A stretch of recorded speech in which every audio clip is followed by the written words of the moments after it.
and get the answers to our questions, so the next time we come here, we will be prepared to say yes or no. But we're not getting all the information, maybe because it's just not enough time for us.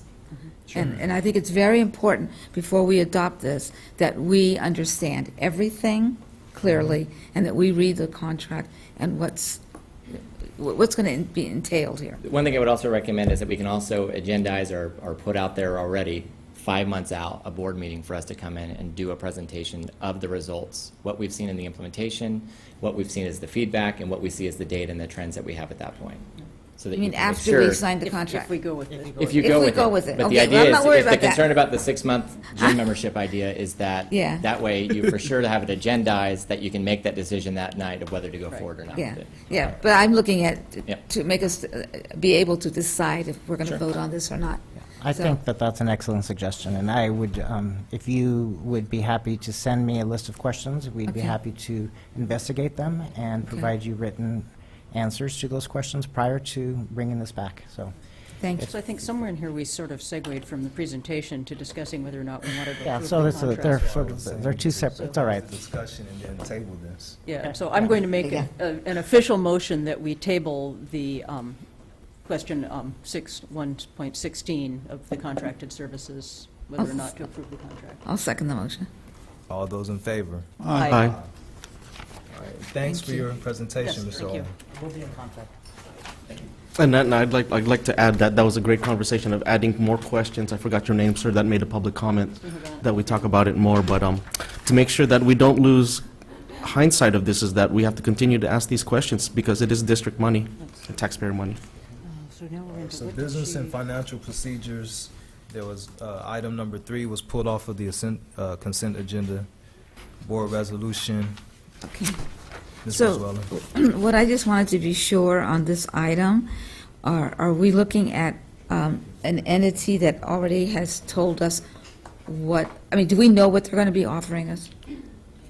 And is it going to be something that's going to be agreeable with our units to say that this is the type of insurance they'd be interested in? I mean, it's one thing to say to go someone that's much cheaper, but what are they going to offer? Does that make sense? I mean, Yeah, we have communicated, yes, of course, we know what it would be, because we wanted to make sure that there'd be a financial advantage to our employees, and that they would not reduce their services, that the services that would be provided would be equal to or better than what they're getting now. As for the practitioners that would, that the employees could go to, it covers pretty much basically everything. We think we determined it covered everybody that's actually on the health net at this time, the practitioners, right? And it is at a lower rate. We have discussed this with the bargaining units. Oh, good. Okay. And AFT has been able to sign the MOU at this point, but CSEA had to go through some processes. But the members on the benefits committee, the members of CSEA and the benefits committee approved moving forward They in do this support direction. this, They yes. support this. I just want to make sure that whatever we're going, that it's not going to be something less for the employees. Not gonna fight So, us. thank you. I wasn't able to ask that before. No, So, certainly. thank you. Well, our people don't have to travel down to Monterey. Yeah. No, only down to Santa Cruz. Well, because sometimes if they're with a particular company, and sometimes you have to go with the doctors, and you like them, and then you have to make this big change, and is it really worth it? Will it be something that they can all accept? That's all I want to make sure. Yeah, they actually cover a larger group of physicians than the current company we go with now. This is an Okay. upgrade. Thank you. I just hadn't heard too much about it, so I want to make sure. Thank you. And So we have a I would like to motion. make a motion that we approve Resolution 13-08-14A, Resolution of Intent to Become a Member of Monterey County Schools Insurance Group. I'll second the motion. All right, roll call. Mr. Hanson. Aye. Dr. Douglas. Aye. Mrs. Brizuela. Aye. Mr. Otidy. Aye. Mr. Ali. Aye. Thanks. Certificated personnel. Nope, so we got Oh, did I more skip? things here, yeah. Yeah. Nice try. You're just trying to get mine done, right? All right. That works for you, huh? All right, update on design concept for accessibility barrier removal project at TR Policita Middle School. All right, and I'll introduce that. Now, that's just a fancy title to say that what we all know is that TR Policita is one of our sites that has the greatest challenges in terms of making it accessible to students with disabilities and community members and staff members that may have some mobility impairments. And so that was, identified by common sense. It's also re-identified in the feasibility facility study that we did several years ago. Right. And it was one of the major columns of Measure I.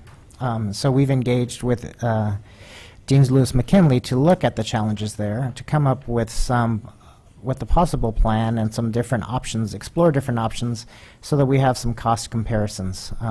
At this point, he's going to present just what the direction that we're moving in this, and then if the direction is approved by the district, then we'll move forward with more specific designs that will be able to get some finer grained detail on the design concept. So,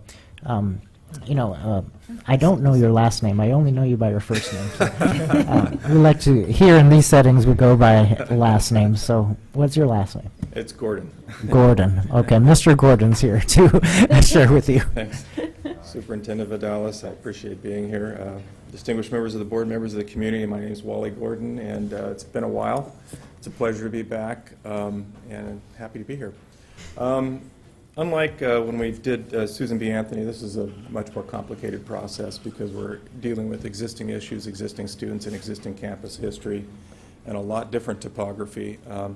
So I just wanted to walk you through, and basically what I'm going to do is basically walk through the existing campus, what we're dealing with, why we're talking about this evening in its own special way, talk about how we got to some options within that, and then talk about how we're looked at certain sequencing of construction, because all of these things have a lot to do with cost and schedule and how we basically deploy a project that's fairly complicated like this. And then I want to kind of wrap up on the cost and schedule thing. So you'll notice in the handout that was passed out to you at the very back is the cost and schedule analysis and a brief summary. So what I'm going to basically do is walk through all of that, again, starting with the existing site. We don't have it. Oh, I'm sorry. Mr. Vidalis. You're so attentive, I wasn't sure why. Oh, there's only one. See, now they're going to skip right to these things, and I'm going to lose them for a while.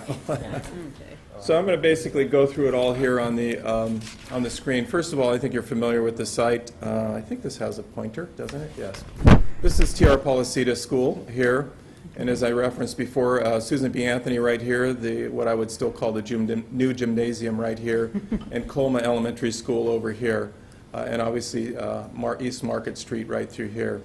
And I'm going to keep it in this reference because one of the good things they did in the 1950s is really orient buildings correctly. They always oriented to the sun. This is directly facing north, as you can see, and they always did the proper orientation, you can almost tell. But they're almost too committed to that in this site. So that's the existing site. There's a couple of things. I'll give you a little bit of history and background on this campus. It was built in 1952. It's purely a post-World War II school. 1962, they did some additions. The campus area is approximately 56,000 square feet, 32 classrooms, 37,000 square feet of hardtop, 18 spaces of lower parking, and there's another 61 that sits up here where the gymnasium is. I tell you that because when we were going through some options, we wanted to make sure we weren't reducing anything on this site. We're basically just keeping things as good and hopefully making them much better than they currently exist on the site. We didn't really touch the gym because obviously that's new. The goals that we were looking to do were refurbishing and or providing new and appropriate teaching environments. That's always a core thing that we're trying to do, is basically update the campus. If we're going to spend money, we should spend it wisely and make sure this is a better teaching environment at the end.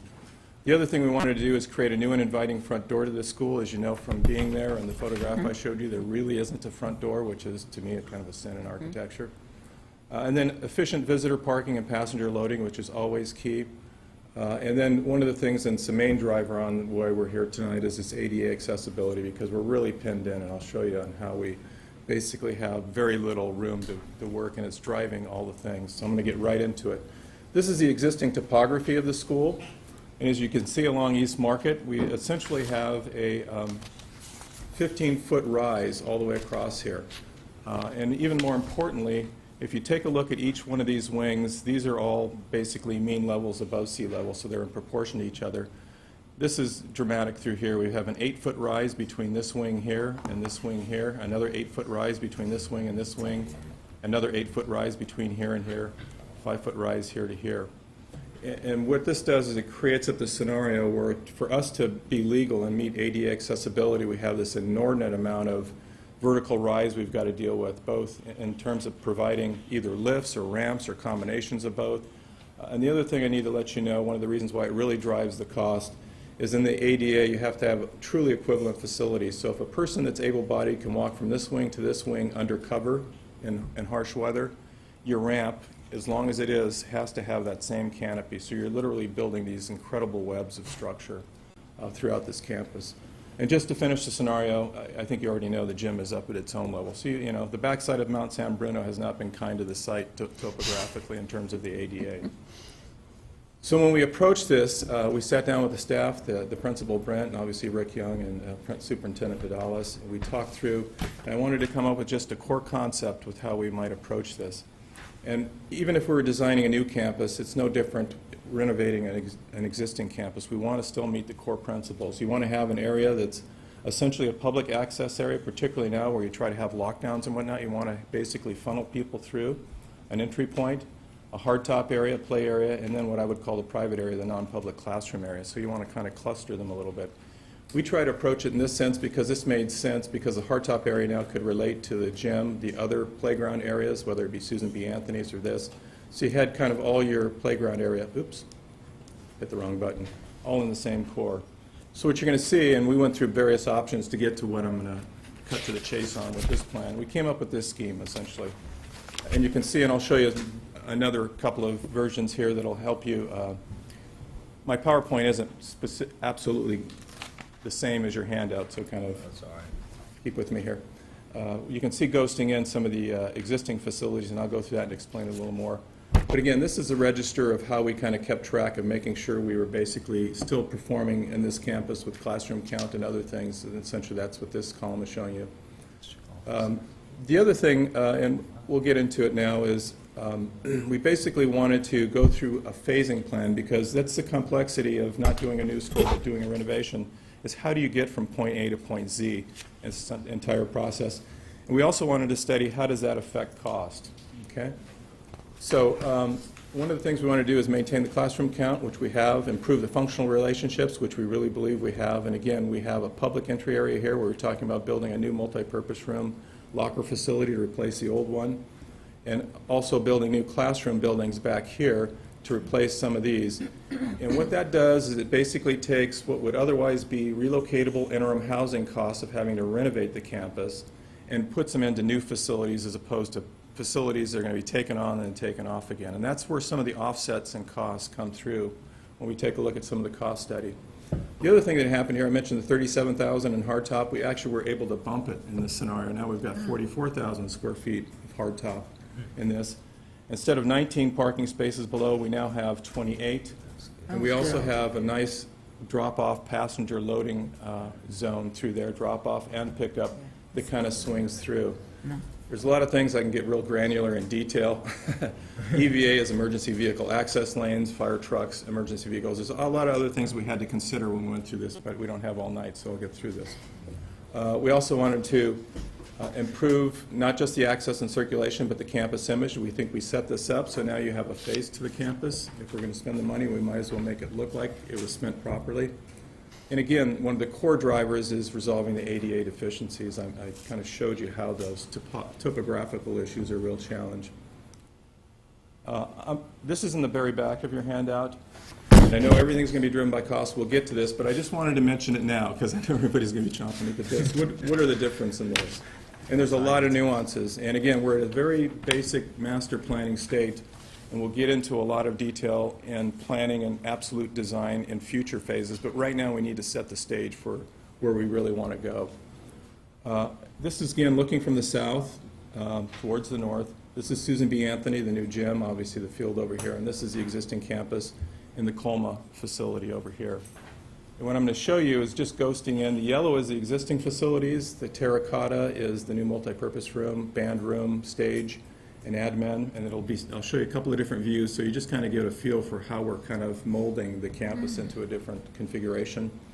And then the deeper blue is essentially the new classrooms back here, okay? And then the lighter blue are the existing facilities that we feel are in a good enough position topographically and otherwise we can save those and offset costs by essentially blending new and existing construction to try to maximize our return on investment here. So that's essentially what it's going to look like when it's over, once we take the others out. This is looking from the south side. This is the Colma facility over here, Susan B. Anthony, and the gymnasium here, and in the existing campus. I'm just trying to give you a perspective on how this all lays out. Again, the yellow, same colors, would be the existing facilities. We're basically planning to put more of these on what I would call the quiet side of the campus. So the classrooms, if we're going to reconfigure, we might as well put them where they really would rather be, on the quiet side. And again, the public side would rather have the multipurpose room instead of classrooms and other facilities buffering what's really probably one of the most public buildings on the campus. And again, the drive-through and parking right here, okay? And that's what it would look like essentially from that end. Again, these are just very primary planning tools that we use. Just one last shot from up Market Street. Again, looking at it, you have a couple of district office facilities here, a little different color just to let you know those are relocatable facilities, the permanent facilities stepping down through here. You obviously recognize the gym, Susan B. Anthony, and Colma over here. Again, you can see it a little bit differently. We ghost those out and basically come back in with a whole new kind of configuration to the campus while putting, again, like I mentioned, the things that want to be quiet on the quiet side and the things that want to be a little more public on the public side, and basically creating, basically a portal into the campus through there. And that's what it would look like. Okay, and then just so you understand why we did what we did, I mentioned we had those 8-foot big quick jumps through the campus here. By taking those out, we can smooth this campus out quite a bit. We can keep these. There are still some jumps in there, but those are very manageable jumps in elevation, 170, 173, 176. We flatten out to 176 through here. Another 175. This is existing. We kind of keep consistent in 176. So you can see how we kind of took those huge jumps out so we don't essentially have to create this. I'm not even sure how we would get there. So that's basically how we dealt with that topographically. I'm going to go through the whole construction sequencing because, again, one of the major things in design of a campus is how do you keep the safety of students and staff as the highest priority when you get through this whole process. There's a lot of different moving parts in it. The other thing, obviously, that we wanted to consider with the construction sequencing and phasing is maintaining a good learning environment during construction. We're always cognizant of, where's the noise, and it's not going to be non-existent, but we have to get through that. And that's another detail we can keep layering on as we continue through this process. The other one is facilitating a logical construction sequence. So we're serving a lot of different masters, the school site, the construction side of it. And then also, obviously, maintaining operational campus utilities, construction durations, and timeframes, all in the intent of reducing the construction cost as much as we can while providing those other masters above, okay? And I'll get to those a little bit later. So we have Scheme 1, and again, these aren't any order of preference. We just wanted to show the idea of study, and this basic concept, essentially, it's pretty typical to use interim housing. The problem with our site right now is we're so constrained with such limited hardtop area down here. Really, the only viable site, unless you take out all the hardtop area, is to essentially put some relocatable up here, which is essentially a disparity in elevation because now you're up at the upper level with part of the campus, okay? Just wanted to demonstrate some of these. I mean, we can talk through the pluses and minuses, and there's some of that in each of them. So then we would basically go on and demo the lower campus through here once we basically got our classroom count up so that we could actually take some facilities out and make this happen. We would then build 14 classrooms back here in the new multipurpose room administration facility there, which would basically start to form it. And then after that is complete, we would have enough classrooms with these classrooms remaining here and these classrooms that we could then go in and renovate these existing classrooms that are to remain after we're finished. So you can see it's a blend of new and existing. And then we would go and we would take out this old last wing. Again, these are 8-foot jumps in elevation between here, so we can take those out, take out the interim housing, and you're basically ready. So that's how we kind of sequence through that Scheme 1. Scheme 2, we have two Scheme 2s, an A and a B, which might give you an idea of which one we're kind of leaning into here when you start looking at variations. Obviously, we always start with the same site. And this one, very clean and direct. We go in right away and we put in 14 new classrooms. We don't put in any interim housing. That becomes an investment right away in the new facilities. Then we go in and we basically, once we add those classrooms, we have room to go in and basically relocate the existing wings that we're going to take and we renovate those. So we go in and renovate those, and then we go in and take out what we're going to take out, because now we have enough classrooms in place between the new classrooms and the renovation that we have enough moving parts. The one thing that starts to happen is we lose a multi-purpose room when we do this, because essentially, we have to take that out that exists there. In that case, it's an operational issue, but you also have a big gymnasium over here, and there might be something that could be worked out with the Colma multi-purpose room over here. And then we go in and basically complete the scenario by putting in the new multi-purpose room administration, and then you're finished at that point. That's how we sequence through that one. Now, the next one basically is just reversing when we implement this building and when we implement the renovation. So it's very similar. 2A and B are very similar, other than we reverse when we renovate this and when we build this. Again, you start with the initial 14 classrooms, gives you that expansion and that relief of classrooms that you have. You come in and you take out these classrooms instead of leaving them. You take out the multi-purpose room in this facility up here. So you're really using existing classrooms that haven't been improved yet, and the 14 new. Oops. And then you're building, right after your classroom, you're building the multi-purpose room. That's where I'm flipping this in sequence. And then you come back in over hopefully a long summer and basically redo those. Okay, so I just essentially flipped when I'm doing this and when I'm doing that. And then you're finished once you renovate that. Okay. Scheme 3, we thought, geez, we have an existing facility over here in Colma. How would that look? And basically, we go in and renovate that, and I'll talk to those numbers later. Those are very flexible numbers in terms of how much it would cost to do this. Basically go in there, and that would relieve enough up in this site that we could actually take out pretty much all the area that we need to build a new, all the new facilities through here. So we would, but the problem is it's not enough to replace the entire campus, so we still have to leave, in essence, what we would be renovating and keeping long-term for the campus and supplementing that with the Colma campus, which already has a multi-purpose room. And then we would go in and basically build all the new facilities, the multi-purpose room and the 14 new classrooms. One of the things I didn't mention all along, you can see this little chute.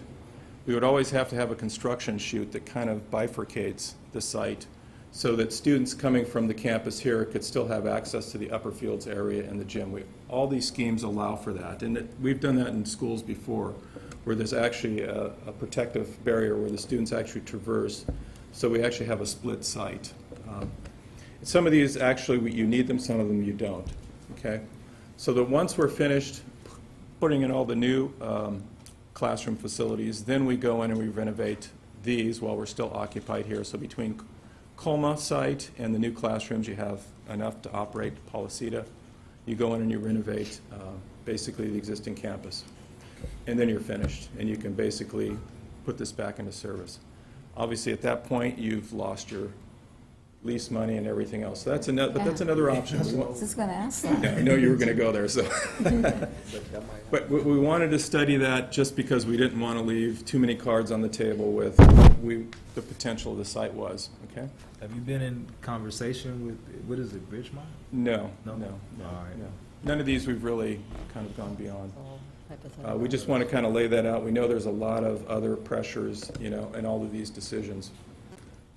So again, I'm just going to go through this being the site, looking from the south. Again, Susan B. Anthony, the facility up here.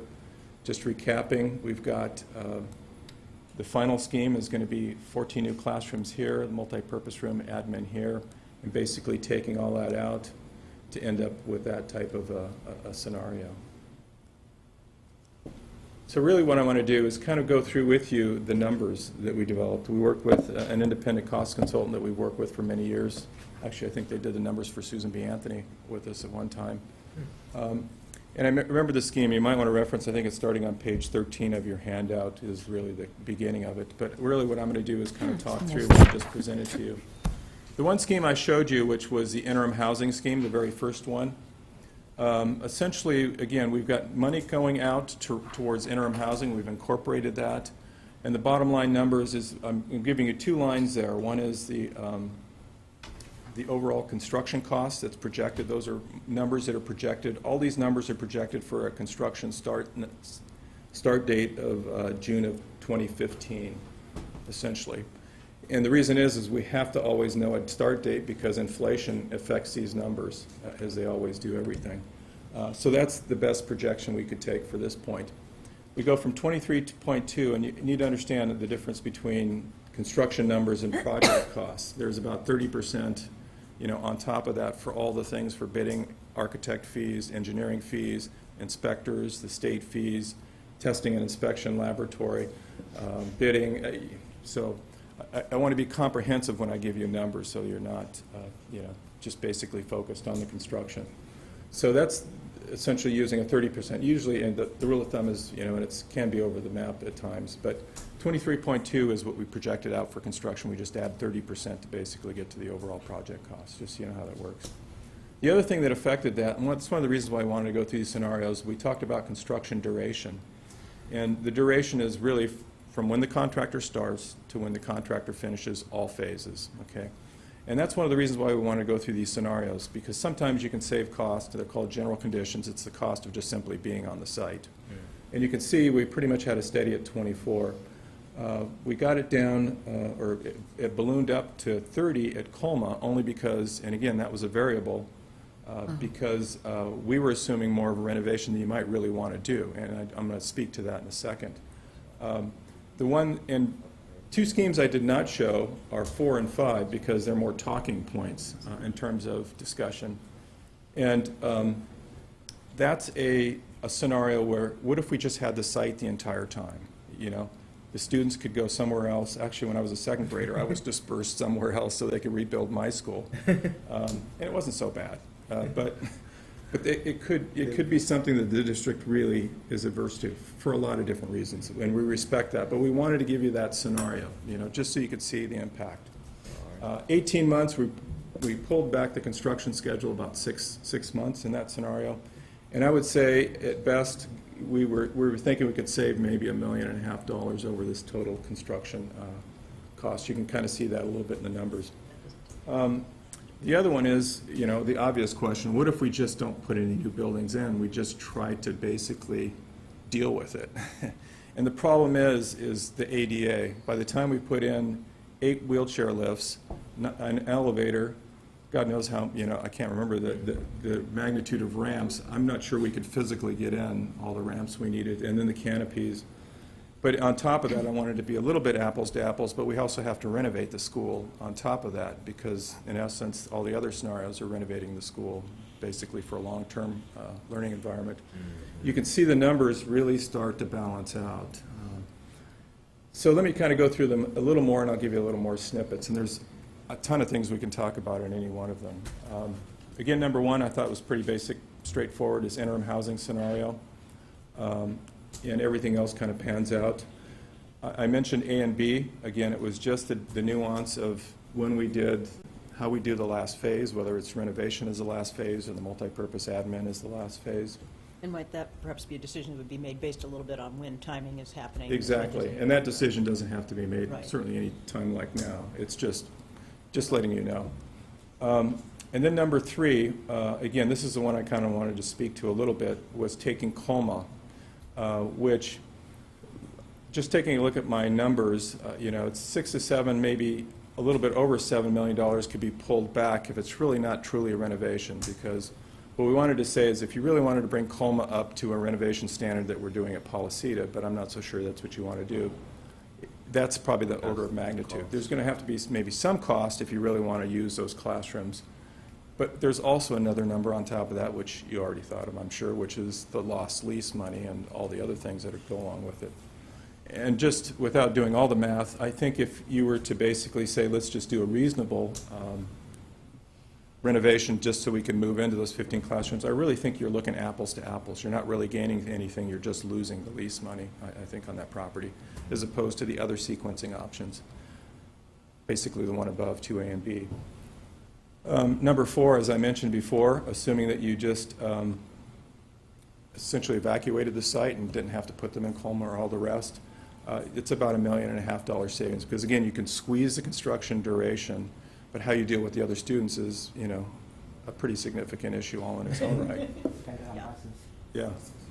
And again, as I mentioned, the other issue with the ADA upgrades and whatnot, there's just so much money involved in that operation.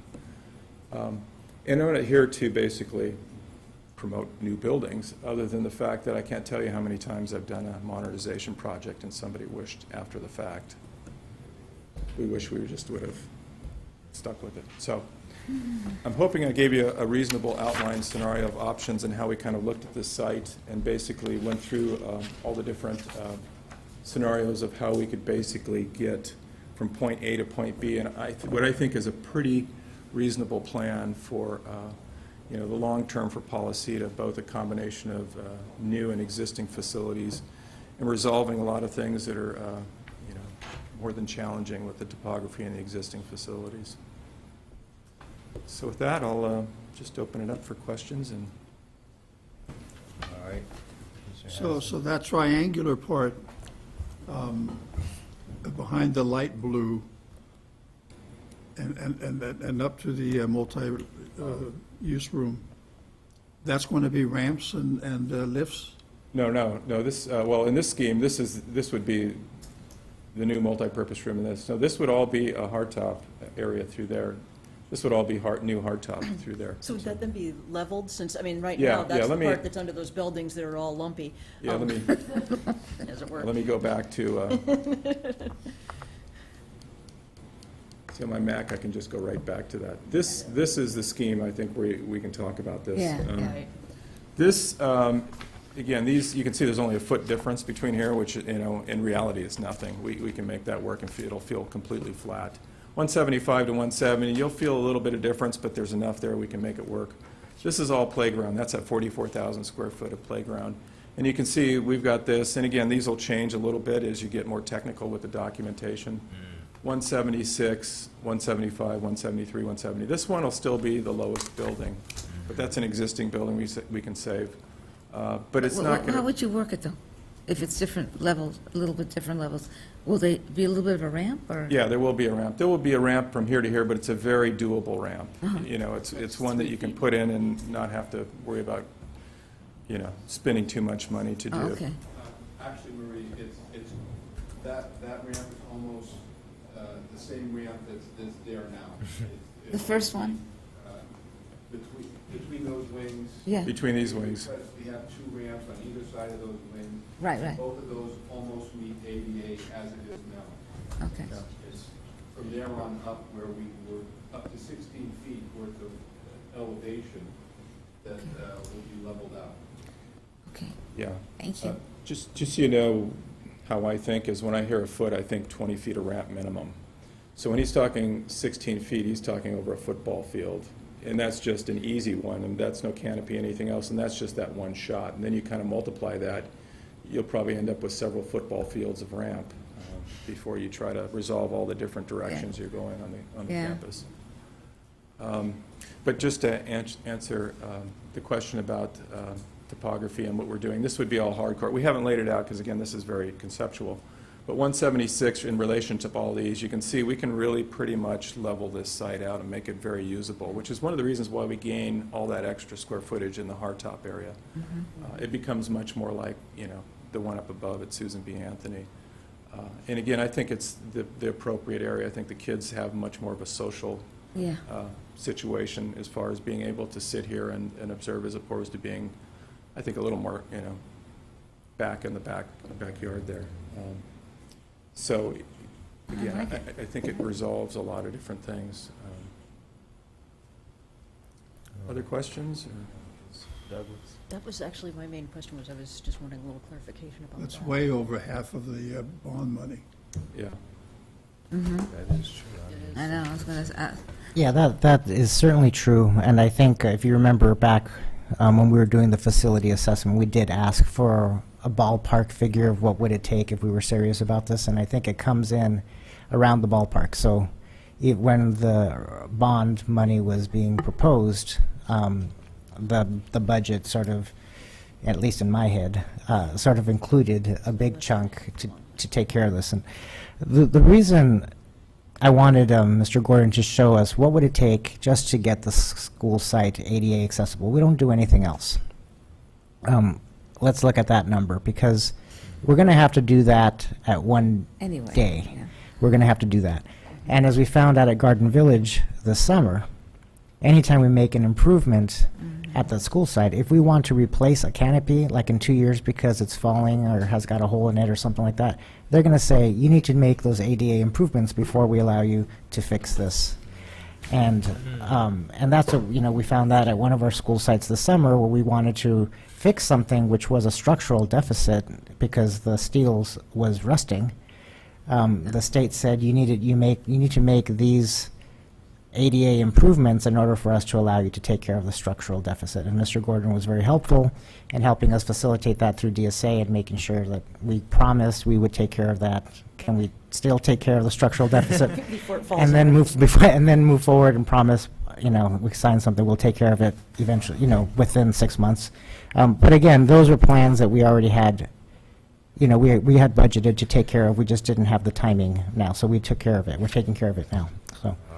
So when we do something like this project, if we all, it seems that most will probably like the way it looks, it's great for the kids, will it leave much more, how much more money do we have to spend on the other schools? Are we going to accomplish everything? Yeah, I think we have, there were 3 basic things that we said we would do with the bond. One was, improve our energy efficiency and also produce our own energy to reduce ongoing costs.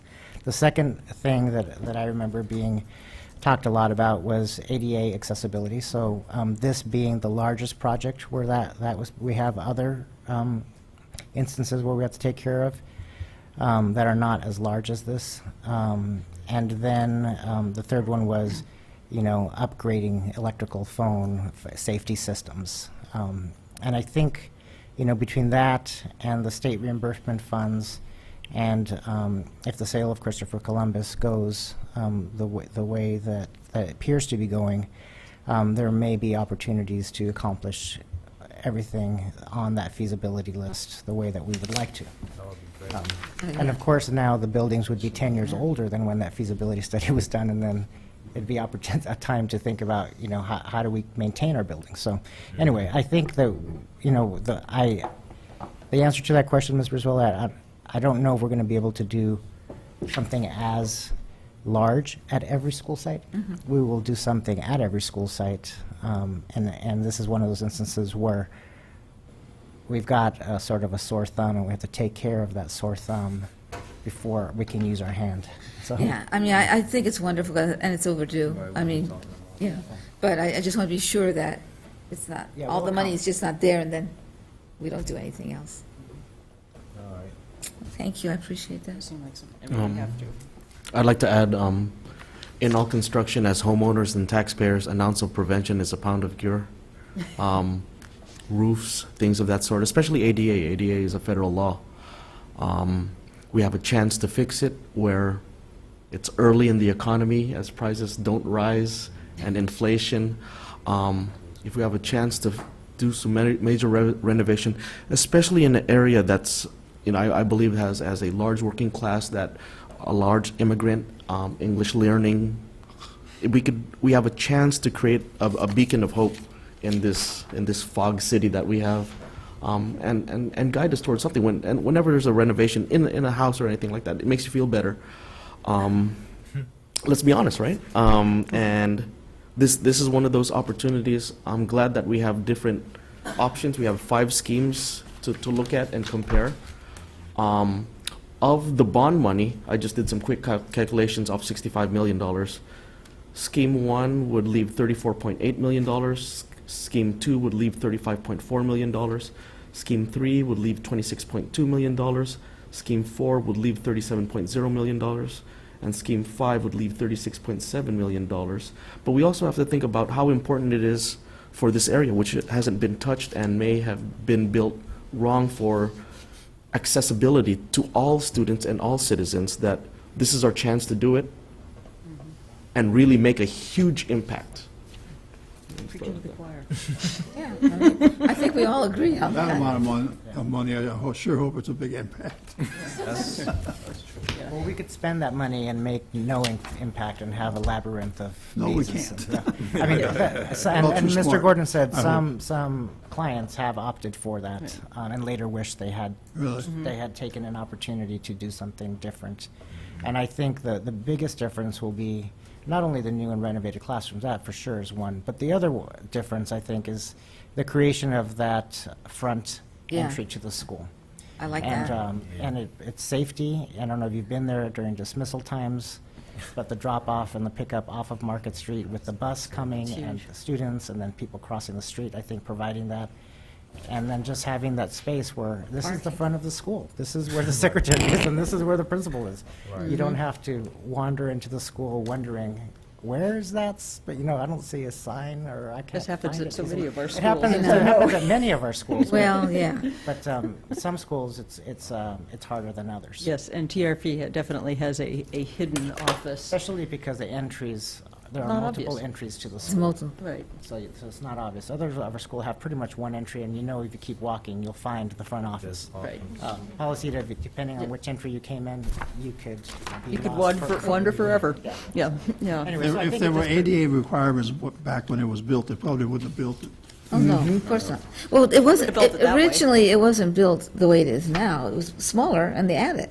But they piecemealed it, kind of, and did the best they could, and now we got more rules, more laws. I think it's really beautiful, and I really especially like the multi-use room in the front. Because everybody knows when you go to Policita now, you run up and down and up and down up these stairs to get there on time to see the show. You have to pack a lunch. Yeah, yeah, before you get there.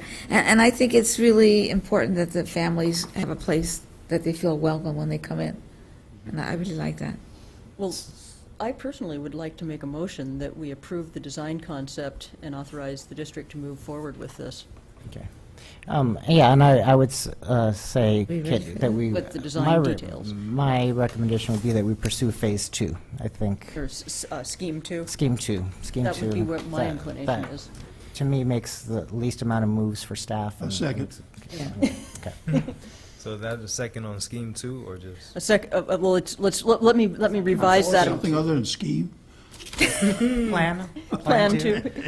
I know, it sounds kind of, So then let me revise my motion. I move that we approve the design concept and authorize the district to move forward to finalize design details following Plan 2. Second. third. I guess, Call for a vote? if I may add, Well, Well, we have a motion and a Motion. second. We have a specify if motion. it's 2A or 2B, that was my only. No. All right. We'll decide that later. I think the recommendation is, So we have a motion All those in and a favor? second. Aye. aye. Aye. Did you vote? no, I say nay. I was just wondering, there's also the option of number 3, and the reason being is that we can use the Colmus facilities that are already there, and also if that gets replaced, then you can basically get a higher rent in the future. Assuming we can find a tenant. Assuming you can find a And tenant. we've lost our tenant. We've had so much problems getting tenants or keeping them that I really want to focus, I'd like to focus on just this project and getting it done professional. Okay, So- I retract that then. I'll Finish. say aye. So, Mr. Otidy, do we have a vote from you? Yeah, you just said Okay, aye. okay, great. Changed it. Thank you. Great. Thank you very much. Looking forward to the next time. Those are lovely plans. Just to be honest. This is your stuff. Budget. Yes. Definitely. This shit did. Did she need the whole 45 minutes? Could I make a remark? go fast. Oops. I don't know if all of you know this, and the audience and out there, television land doesn't know this, but Mr. Gordon was the one who built Susan B. Anthony. Yeah, right, right. And that was a miracle school. Uh-oh, now they're going We, to chase we my got head it on built that. in, what, about a year and a couple of months? Yeah, right during one of the worst El Niños ever. Yeah. Yes, yeah. during the worst rainstorm, and we paid cash for it. But we had the money for that. But we also were nice that we could open them on time Yep. for the students, All right. That was good. right? So here's to you. And while we're talking about it, I'd like to thank you, Gordon, for making the plan that would include the less, that the students would have to be disrupted. I like the way what you planned. Thank you. So 2013-14 revised budget update. Okay. So it looks like I have 3 minutes? All right, How about 2.5? I'm ready. All right. Are we broke or are we rich? Just tell us the We're answer. neither. Ms. Kessler, would 40 minutes work for you? It'll work for me. 40 minutes? We have to get out of here by 10. So let me get started, and I'll try to get through the part that you already know Okay. quickly. Of course, the state passed its budget, and so now we know what we're going to do here. Well, mostly. We know mostly what we're going to do, at least financially for now. So where I'm starting out with is just a little reiteration about the budget that was passed by the district, by you, a couple months ago. And originally, we passed a budget, you passed a budget with the revenue limit, the traditional revenue limit, because the LCFF, local control funding formula, had not actually been passed by the state yet. And in it, we had all years of COLA being recognized, and we did recognize COLA in the budget year as well. Additionally, as a precaution to kind of recognize more revenues, we decreased the deficit factor, which meant we recognized more revenues in the adopted budget, and recognizing 81 cents on the dollar. But because we didn't know what was going to happen with the LCFF and the state budget, we did reserve under state adoption reserve the additional funds that we got from the reducing of the deficit factor. So now we know that we have, well, so this is what the budget looked like when we adopted it. As you can see, the current year, we had $82,000 of deficit spending, but in the following years, because we're recognizing COLA, we got out of the deficit spending. And just as a reminder to you, this budget did not have any negotiations increases, just step and column, and also did not change the medical benefits cap, which reverted back to the $700 per employee